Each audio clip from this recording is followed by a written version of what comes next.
ولكن شمروا عن سائد الجد، شمروا إلى طلب العلم النافع، وواصلوا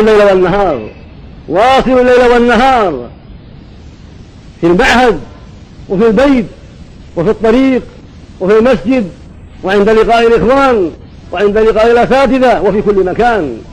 كل واحد يكون حريص على العلم مع زميله ومع أستاذه في أي مكان ومع كتبه في بيته وفي أي مكان.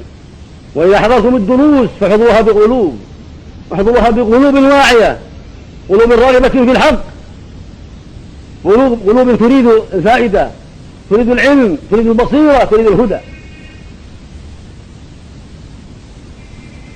المسلمون في كل مكان يتطلعون إليكم وإلى أمثالكم، ويعلقون عليكم الآمال العظيمة بعد الله في الأخذ بأيديهم إلى شاطئ السلامة، في توجيههم إلى الخير، في إرشادهم إلى أسباب النجاة، في شرح المبادئ والمذاهب الهدامة لهم حتى يحذروها وحتى يبتعدوا عنها، في فضح الطرق التي يسلكها أعداء الله من يهود ونصارى وملاحدة.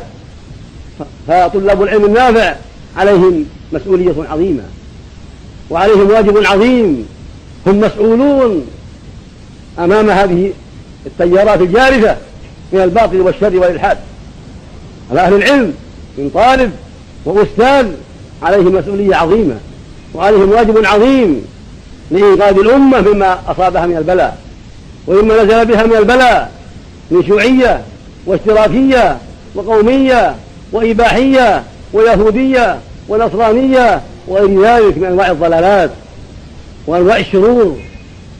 هم هؤلاء الناس الذين هم أعداء الله وأعداؤكم، عندهم نشاط مستمر وعندهم تركيز وعندهم عناية وعندهم تكاتف وعندهم بذل أموال وعندهم تضحيات، كلها في سبيل الباطل، كلها في سبيل الباطل، كلها يخرج الناس من النور إلى الظلمات، يخرج الناس من طريق السعادة إلى طريق الشقاء.